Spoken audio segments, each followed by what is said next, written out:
Hello friends, welcome to ILA classes, the school of competitive exams. ಇವತ್ತಿನ ಪ್ರಮುಖವಾದಂತಹ current affairs ಟಾಪಿಕ್ಗಳನ್ನು discuss ಮಾಡೋಣ.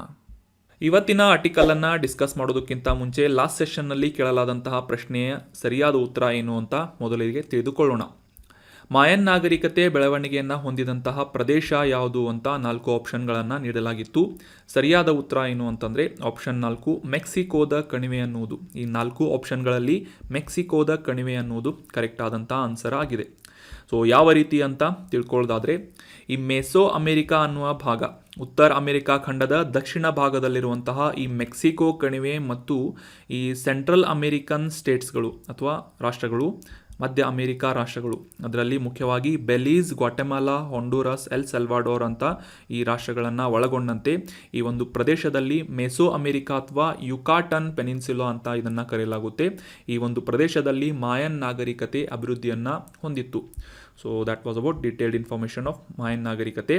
So ಇದಕ್ಕೆ ಸಂಬಂಧಪಟ್ಟಂತಹ ಡಿಟೇಲ್ ಇನ್ಫಾರ್ಮೇಷನನ್ನು ಕೂಡ ನಾವು ರೀಸೆಂಟಾಗಿ ಒಂದು ಆರ್ಟಿಕಲ್ನಲ್ಲಿ ಡಿಸ್ಕಸ್ ಮಾಡಿದ್ವಿ.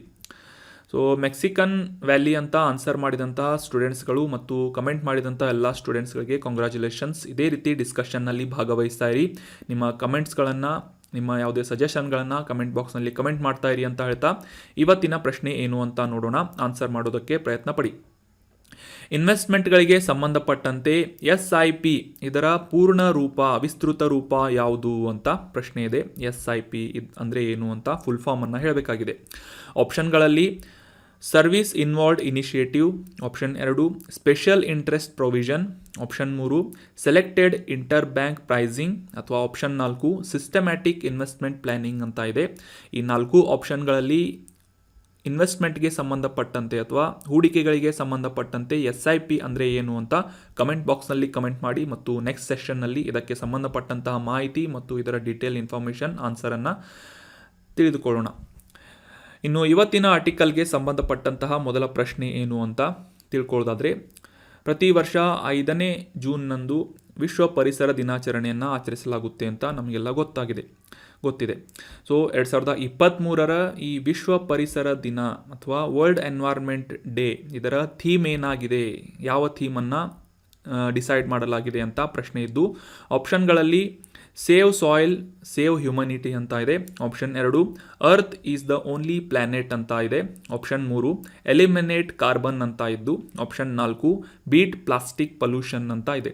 ಸರಿಯಾದ ಉತ್ತರ ಆಪ್ಷನ್ 4 ಬೀಟ್ ಪ್ಲಾಸ್ಟಿಕ್ ಪೊಲ್ಯೂಷನ್ ಅನ್ನುವ ಒಂದು ವಿಷಯವನ್ನು ಆಧರಿಸಿ 2023ರ ವಿಶ್ವ ಪರಿಸರ ದಿನಾಚರಣೆಯನ್ನು ಆಚರಿಸುವಂತಹ ನಿರ್ಧಾರವನ್ನು ಕೈಗೊಳ್ಳಲಾಗಿದೆ. So option 4 is right answer. ಮೊದಲಿಗೆ ಕಾಂಟೆಕ್ಸ್ಟನ್ನು ಅರ್ಥ ಮಾಡ್ಕೊಳ್ಳೋದಾದರೆ, ಈ ವರ್ಷ ಅಂದರೆ ಜೂನ್ 5ನೇ ತಾರೀಕು ವಿಶ್ವ ಪರಿಸರ ದಿನಾಚರಣೆಯನ್ನು ಆಚರಿಸುವಂತಹ ಸಂದರ್ಭದಲ್ಲಿ ನಮ್ಮ ಕೇಂದ್ರ ಪರಿಸರ, ಅರಣ್ಯ ಮತ್ತು ಹವಾಮಾನ ಸಚಿವಾಲಯದಿಂದ ಭಾರತದಲ್ಲಿ ಕಳೆದ ವರ್ಷ ಪ್ರಾರಂಭ ಮಾಡಲಾದಂತಹ ಮಿಷನ್ ಲೈಫ್ ಅನ್ನುವ ಈ ಒಂದು ಸುಸ್ಥಿರ ಅಭಿವೃದ್ಧಿಯನ್ನು ಉನ್ನತಪಡಿಸುವ ಅಥವಾ ಆ ಒಂದು ಸಾಧಿಸುವಂತಹ ನಿಟ್ಟಿನಲ್ಲಿ ಕೈಗೊಳ್ಳಲಾದಂತಹ ಈ ಒಂದು ಮಿಷನ್ ಲೈಫ್, ಇದರ ಮೇಲೆ ಹೆಚ್ಚಿನ ಫೋಕಸನ್ನು ಮಾಡಲಾಗುವುದು ಅಂತ ಒಂದು ಸ್ಟೇಟ್ಮೆಂಟನ್ನು ನೀಡಲಾಗಿದೆ. ಸೊ ಹೀಗಾಗಿ ಈ ವಿಶ್ವ ಪರಿಸರ ದಿನಾಚರಣೆ ಅಥವಾ ವರ್ಲ್ಡ್ ಎನ್ವೈರ್ಮೆಂಟ್ ಡೇಗೆ ಸಂಬಂಧಪಟ್ಟಂತಹ ಕೆಲವೊಂದಿಷ್ಟು ಪ್ರಮುಖ ಮಾಹಿತಿಗಳನ್ನು ಈ ಒಂದು ಆರ್ಟಿಕಲ್ನಲ್ಲಿ ಡಿಸ್ಕಸ್ ಮಾಡೋಣ. ಮುಂದಿನ ತಿಂಗಳು ಈ ವಿಶ್ವ ಪರಿಸರ ದಿನಾಚರಣೆ ಇದ್ದರೂ ಕೂಡ ಇದಕ್ಕೆ ಸಂಬಂಧಪಟ್ಟಂತಹ ಮಾಹಿತಿಯನ್ನು ಮೊದಲೇ ನಾವು ತಿಳಿದುಕೊಂಡು ಬಿಡೋಣ. ಈ ಒಂದು ದಿನಾಚರಣೆಯ ಮುಖ್ಯ ಉದ್ದೇಶ ಏನು ಅಂತಂದರೆ, ಜಾಗತಿಕವಾಗಿ ಈ ಪರಿಸರ ಸಂರಕ್ಷಣೆಯ ಕುರಿತಾದಂತಹ ಜಾಗೃತಿಯನ್ನು ಜನರಲ್ಲಿ ಮೂಡಿಸುವುದು ಮತ್ತು ಈ ಪರಿಸರ ಸಂರಕ್ಷಿಸುವಂತಹ ಕ್ರಮಗಳನ್ನು ಕೈಗೊಳ್ಳುವಂತೆ ರಾಷ್ಟ್ರಗಳನ್ನು ಮತ್ತು ಈ ಸಿವಿಲ್ ಸೊಸೈಟಿಗೆ ಉತ್ತೇಜನ ನೀಡುವಂತಹ ನಿಟ್ಟಿನಲ್ಲಿ ವಿಶ್ವ ಪರಿಸರ ದಿನಾಚರಣೆಯನ್ನು ಆಚರಿಸಲಾಗುತ್ತೆ. ಇದರ ಒಂದು ಐತಿಹಾಸಿಕ ಮಹತ್ವವನ್ನು ತಿಳಿದುಕೊಳ್ಳೋದಾದರೆ, ಜೂನ್ 5ರಂದು ಈ ಒಂದು ವಿಶ್ವ ಪರಿಸರ ದಿನಾಚರಣೆಯನ್ನು ಆಚರಿಸಲಾಗುತ್ತೆ. ಇದರ ಒಂದು ಹಿನ್ನೆಲೆಯನ್ನು ತಿಳ್ಕೊಳ್ಳೋದಾದರೆ, ಜೂನ್ 5ರಿಂದ 16, 1972ನೇ ಇಸವಿಯಲ್ಲಿ ಸ್ವೀಡನ್ ದೇಶದ ಸ್ಟಾಕ್ಹೋಮ್ನಲ್ಲಿ ಈ ವಿಶ್ವಸಂಸ್ಥೆಯಿಂದ ಒಂದು ಸಮ್ಮೇಳನವನ್ನು ಏರ್ಪಡಿಸಲಾಗಿತ್ತು. ಮಾನವ ಪರಿಸರ ಅನ್ನುವ ಸಮ್ಮೇಳನವನ್ನು ಈ ಜೂನ್ 5ನೇ ತಾರೀಕಿನಿಂದ 16ನೇ ತಾರೀಕು 1972ರಲ್ಲಿ ವಿಶ್ವಸಂಸ್ಥೆಯಿಂದ ಆಯೋಜನೆ ಮಾಡಲಾಗಿತ್ತು. ಸೊ ಈ ಒಂದು ಸಮ್ಮೇಳನದ ಮೊದಲ ದಿನವನ್ನು ವಿಶ್ವ ಪರಿಸರ ದಿನಾಚರಣೆಯಾಗಿ ಆಚರಿಸಬೇಕು ಅಂತ ನಿರ್ಧಾರ ಮಾಡಲಾಗಿತ್ತು. ಮೊದಲ ಬಾರಿಗೆ 1974ರಲ್ಲಿ ಓನ್ಲಿ ಒನ್ ಅರ್ತ್ ಒಂದೇ ಭೂಮಿ ಅನ್ನುವ ಒಂದು ಥೀಮನ್ನು ಇಟ್ಕೊಂಡು 1974ರಲ್ಲಿ ವಿಶ್ವ ಪರಿಸರ ದಿನಾಚರಣೆಯನ್ನು ಆಚರಿಸಲಾಗಿತ್ತು. ಇನ್ನು 2023ರ ಈ ಜೂನ್ 5ರಂದು ಆಚರಿಸಲಾಗುವಂತಹ ವಿಶ್ವ ಪರಿಸರ ದಿನಾಚರಣೆಯ ಒಂದು ಥೀಮ್ ಏನಾಗಿದೆ ಅಂತಂದರೆ ಬೀಟ್ ಪ್ಲಾಸ್ಟಿಕ್ ಪೊಲ್ಯೂಷನ್ ಅನ್ನುವ ಥೀಮನ್ನು ಇಟ್ಕೊಂಡು ಈ ಒಂದು ಈ ಅಭಿಯಾನದ ಅಡಿಯಲ್ಲಿ ವಿಶ್ವ ಪರಿಸರ ದಿನಾಚರಣೆಯನ್ನು ಆಚರಿಸಬೇಕು ಅಂತ ನಿರ್ಧಾರವನ್ನು ಮಾಡಲಾಗಿದೆ.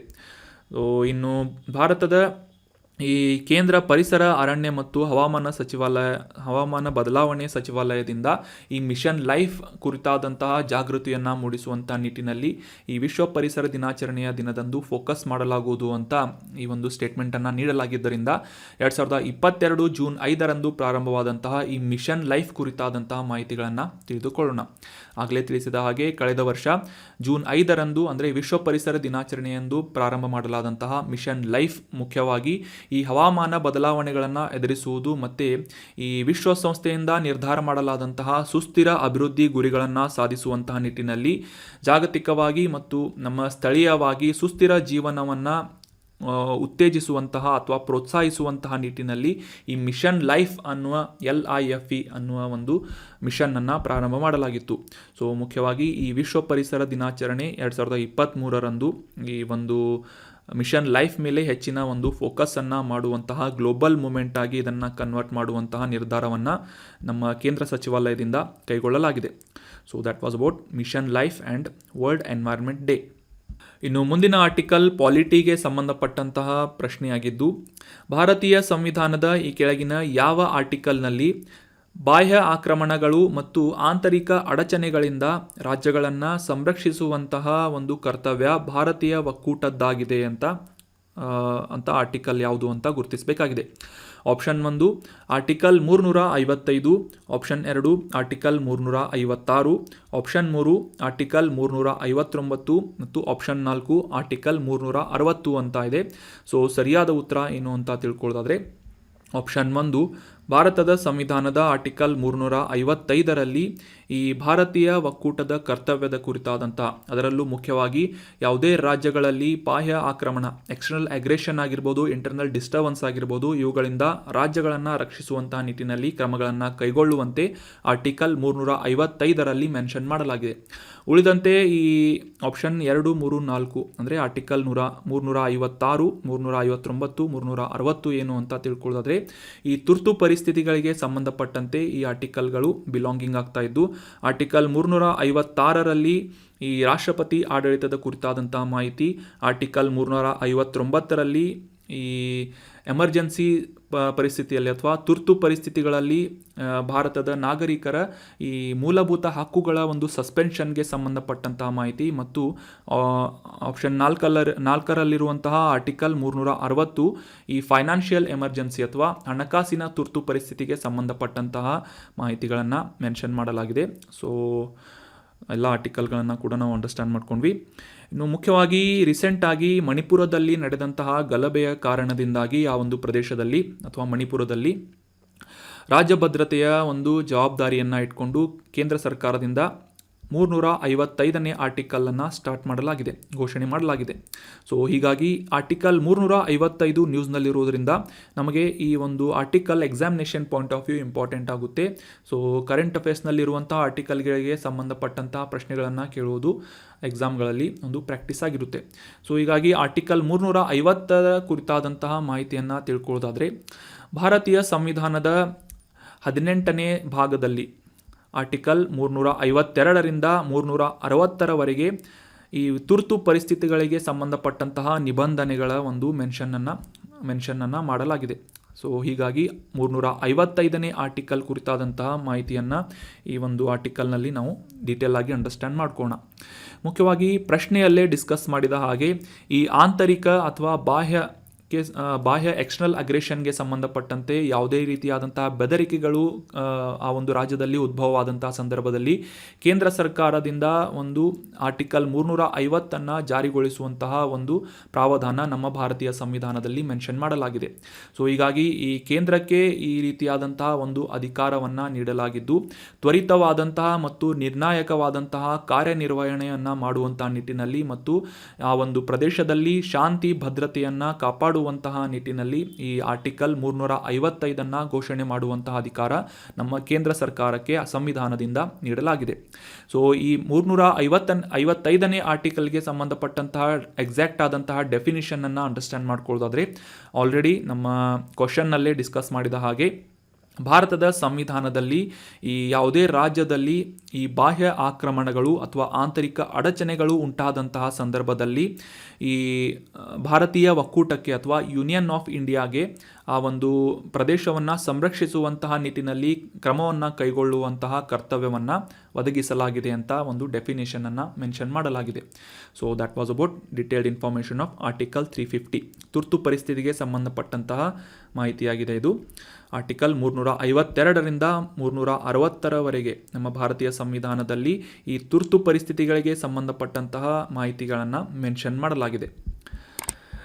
ಇನ್ನು ಮುಂದಿನ ಆರ್ಟಿಕಲ್ಗೆ ಸಂಬಂಧಪಟ್ಟಂತಹ ಪ್ರಶ್ನೆ ಏನು ಅಂತ ನೋಡೋದಾದರೆ, ಈ ಭಾರತೀಯ ಸಮುದ್ರದ ಹಿತಾಸಕ್ತಿಗಳನ್ನು ಸಂರಕ್ಷಿಸುವಂತಹ ನಿಟ್ಟಿನಲ್ಲಿ ಇಂಡಿಯನ್ ಕೋಸ್ಟ್ ಗಾರ್ಡ್ಸ್ ಅಥವಾ ಭಾರತೀಯ ಕರಾವಳಿ ಕಾವಲು ಪಡೆಯನ್ನು ಯಾವ ವರ್ಷದಲ್ಲಿ ಸ್ಥಾಪನೆ ಮಾಡಲಾಯಿತು ಅಂತ ಪ್ರಶ್ನೆ ಇದೆ. ಆಪ್ಷನ್ಗಳಲ್ಲಿ 1952, ಆಪ್ಷನ್ 2 1966, ಆಪ್ಷನ್ 3 1978 ಅಥವಾ ಆಪ್ಷನ್ 4 1985 ಅಂತ ಇದೆ. ಸರಿಯಾದ ಉತ್ತರ ಆಪ್ಷನ್ 3 1978ನೇ ಇಸವಿಯಲ್ಲಿ ಇಂಡಿಯನ್ ಕೋಸ್ಟ್ ಗಾರ್ಡ್ಸ್ ಈ ಒಂದು ಸಶಸ್ತ್ರ ಪಡೆಗಳನ್ನು ಪ್ರಾರಂಭ ಮಾಡಲಾಗಿತ್ತು. ಮುಖ್ಯವಾಗಿ ಸಮುದ್ರದ ಹಿತಾಸಕ್ತಿಗಳನ್ನು, ಭಾರತೀಯ ಸಮುದ್ರದ ಹಿತಾಸಕ್ತಿಗಳನ್ನು ಕಾವಲು ಮಾಡುವಂತಹ, ರಕ್ಷಿಸುವಂತಹ ನಿಟ್ಟಿನಲ್ಲಿ ಈ ಒಂದು ಪಡೆಯನ್ನು ಪ್ರಾರಂಭ ಮಾಡಲಾಗಿತ್ತು. ರೀಸೆಂಟಾಗಿ ಈ ಭಾರತೀಯ ಕೋಸ್ಟ್ ಗಾರ್ಡ್ಗಳಿಂದ ಈ ಮಾಲ್ಡಿವಿಯನ್ ಸಮುದ್ರದಲ್ಲಿ ಸಿಲುಕಿ ಹಾಕಿಕೊಂಡಂತಹ 10 ಮೀನುಗಾರರನ್ನು ರಕ್ಷಿಸಲಾಗಿದೆ, ಅವರನ್ನು ಮನೆಗೆ ಕರೆತರಲಾಗಿದೆ ಅಂತ ನ್ಯೂಸ್ನಲ್ಲಿ ಪಬ್ಲಿಷ್ ಆಗಿತ್ತು. ಸೊ ಹೀಗಾಗಿ ಈ ಭಾರತೀಯ ಸಶಸ್ತ್ರ ಪಡೆಗಳಿಗೆ ಸಂಬಂಧಪಟ್ಟಂತಹ ಮಾಹಿತಿಗಳನ್ನು ಎಕ್ಸಾಮ್ನಲ್ಲಿ ಕೇಳ್ತಾ ಇರ್ತಾರೆ. ಸೊ ಹೀಗಾಗಿ ಈ ಭಾರತೀಯ ಕೋಸ್ಟ್ ಗಾರ್ಡ್ಗಳು ಕೂಡ ಈ ಸಶಸ್ತ್ರ ಪಡೆಗೆ ಸಂಬಂಧಪಟ್ಟಂತಹ ಒಂದು ಬ್ಲಾಕ್ ಆಗಿದ್ದು ಅಥವಾ ವಿಂಗ್ ಆಗಿದ್ದು, ಈ ಒಂದು ಇಂಡಿಯನ್ ಕೋಸ್ಟ್ ಗಾರ್ಡ್ಗಳ ಡೀಟೇಲ್ ಇನ್ಫಾರ್ಮೇಷನನ್ನು ಈ ಒಂದು ಆರ್ಟಿಕಲ್ನಲ್ಲಿ ಡಿಸ್ಕಸ್ ಮಾಡೋಣ. ನಮ್ಮ ಭಾರತ 3 ಕಡೆಯಿಂದ ಸಮುದ್ರದಿಂದ ಆವೃತ್ತವಾದಂತಹ ಒಂದು ಸಬ್ ಕಾಂಟಿನೆಂಟ್ ಆಗಿ ಗುರುತಿಸಿಕೊಳ್ಳುತ್ತದೆ. ಪರ್ಯಾಯ ದ್ವೀಪ ಅಂತ ಕೂಡ ಭಾರತವನ್ನು ನಾವು ಕರಿತೇವೆ. ಸೊ ಹೀಗಾಗಿ ಈ ಸಮುದ್ರದಿಂದ ಬರುವಂತಹ ಯಾವುದೇ ರೀತಿಯಾದಂತಹ ಎಕ್ಸ್ಟರ್ನಲ್ ಅಗ್ರೆಷನ್ಗಳಾಗಿರ್ಬೋದು ಮತ್ತು ಈ ಭಾರತೀಯ ಸಮುದ್ರದ ಕಡಲದ ಪ್ರದೇಶವನ್ನು ಕಾಪಾಡುವಂತಹ ನಿಟ್ಟಿನಲ್ಲಿ ಭಾರತೀಯ ಕೋಸ್ಟ್ ಗಾರ್ಡ್ ಕೆಲಸವನ್ನು ನಿರ್ವಹಿಸುತ್ತದೆ.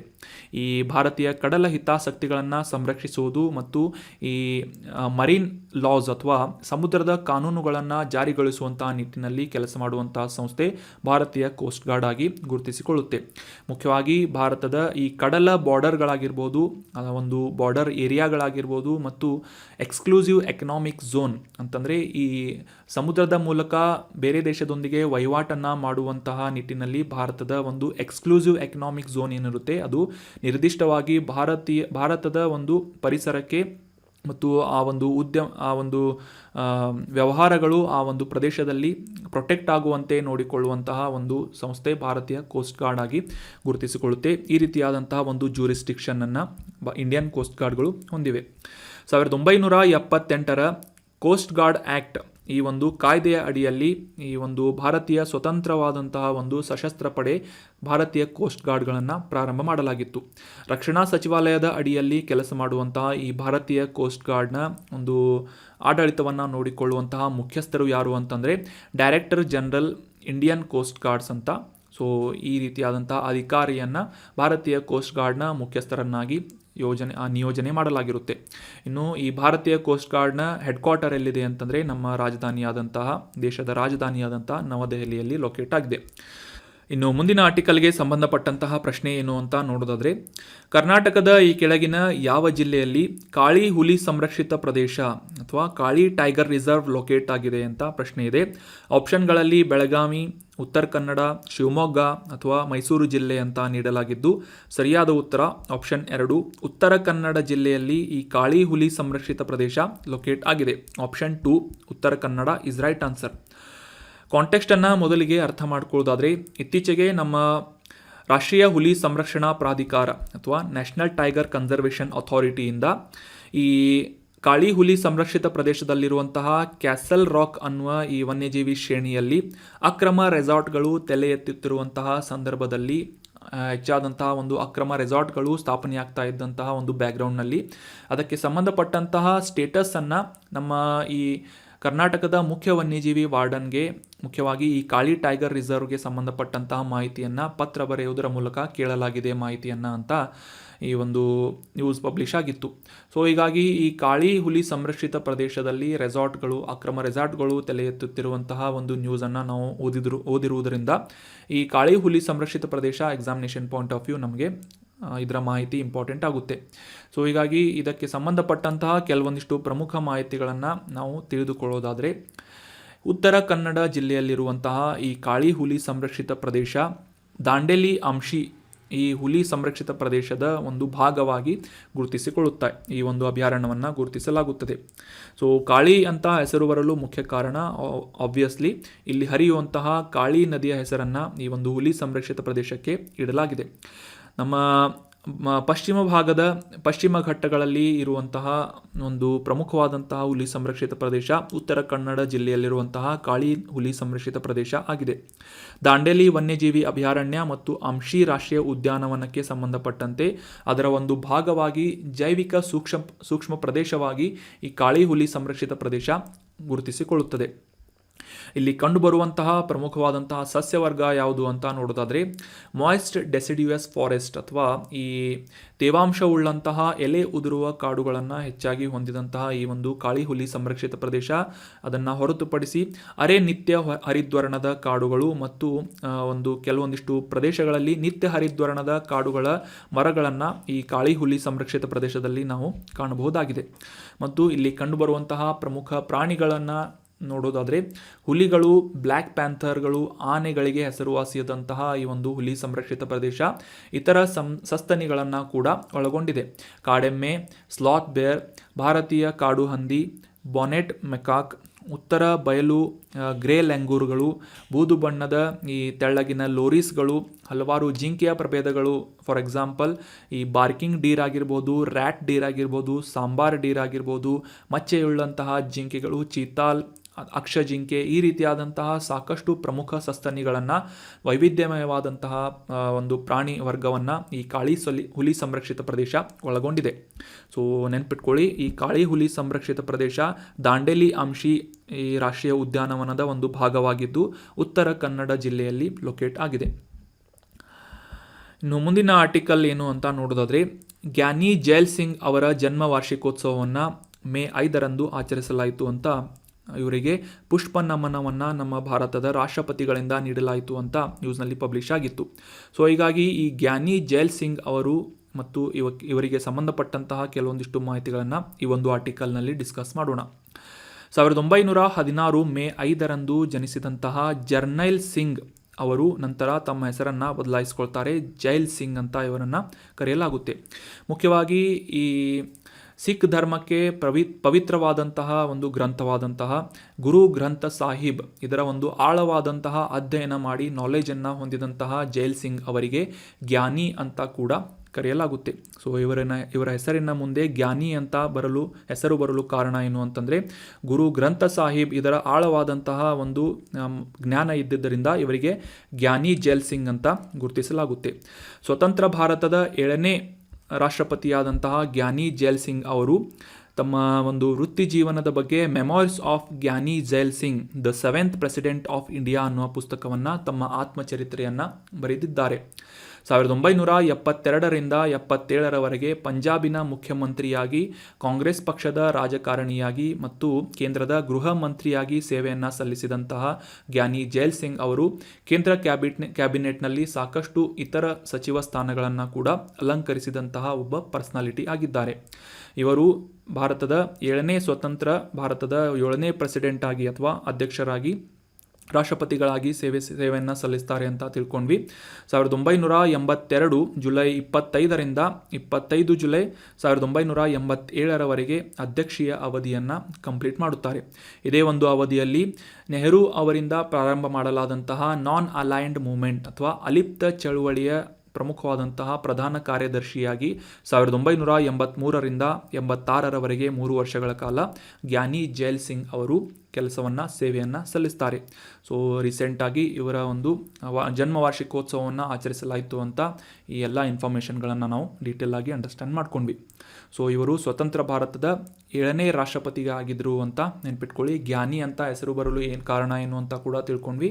ಮತ್ತು ಇವರ ಮೊದಲಿನ ಹೆಸರು ಜರ್ನೈಲ್ ಸಿಂಗ್ ಅಂತ, ನಂತರ ಇವರು ಝೈಲ್ ಸಿಂಗ್ ಅಂತ ಇದನ್ನು ಹೆಸರನ್ನು ಬದಲಾಯಿಸಿಕೊಳ್ತಾರೆ. ಸೊ ಈಗ ಡಿಸ್ಕಸ್ ಮಾಡಲಾದಂಥ ಎಲ್ಲ ಆರ್ಟಿಕಲ್ಸ್ಗಳನ್ನು ಮತ್ತೊಮ್ಮೆ ರಿವೈಸ್ ಮಾಡಿಬಿಡೋಣ. ಮೊದಲನೇ ಆರ್ಟಿಕಲ್ನಲ್ಲಿ ಪ್ರತಿ ವರ್ಷ ಆಚರಿಸುವಂತಹ ಈ ವಿಶ್ವ ಪರಿಸರ ದಿನಾಚರಣೆ 2023ರ ಈ ಒಂದು ದಿನಾಚರಣೆಯಂದು ಈ ಒಂದು ಬೀಟ್ ಪ್ಲಾಸ್ಟಿಕ್ ಪೊಲ್ಯೂಷನ್ ಅನ್ನುವ ಥೀಮನ್ನು ಇಟ್ಕೊಳ್ಳಲಾಗಿದೆ ಅಂತ ತಿಳ್ಕೊಂಡ್ವಿ. ನಂತರ ಈ ಒಂದು ವಿಶ್ವ ಪರಿಸರ ದಿನಾಚರಣೆಯ ಹಿನ್ನೆಲೆ ಏನು, ಇದರ ಐತಿಹಾಸಿಕ ಮಹತ್ವ ಏನು ಅಂತ ತಿಳ್ಕೊಂಡ್ವಿ. ನಂತರ ನಮ್ಮ ಭಾರತದ ಕೇಂದ್ರ ಸರ್ಕಾರದಿಂದ ಅಥವಾ ಸಚಿವಾಲಯದಿಂದ, ಮುಖ್ಯವಾಗಿ ಪರಿಸರ ಅರಣ್ಯ ಮತ್ತು ಹವಾಮಾನ ಬದಲಾವಣೆಯ ಸಚಿವಾಲಯದಿಂದ ಜೂನ್ 5, 2022ರಲ್ಲಿ ಪ್ರಾರಂಭ ಮಾಡಲಾದಂತಹ ಮಿಷನ್ ಲೈಫ್, ಇದಕ್ಕೆ ಸಂಬಂಧಪಟ್ಟಂತಹ ಡೀಟೇಲ್ ಇನ್ಫಾರ್ಮೇಷನ್ಗಳನ್ನು ತಿಳ್ಕೊಂಡ್ವಿ. ನಂತರದ ಆರ್ಟಿಕಲ್ನಲ್ಲಿ ನಮ್ಮ ಭಾರತೀಯ ಸಂವಿಧಾನದ 355ನೇ ಆರ್ಟಿಕಲ್ ಕುರಿತಾದಂತಹ ಡೀಟೇಲ್ ಮಾಹಿತಿಯನ್ನು ಮತ್ತು ಇದರ ಒಂದು ಪ್ರಾವಧಾನಗಳ ಕುರಿತಾದಂತಹ ಮಾಹಿತಿಯನ್ನು ತಿಳ್ಕೊಂಡ್ವಿ.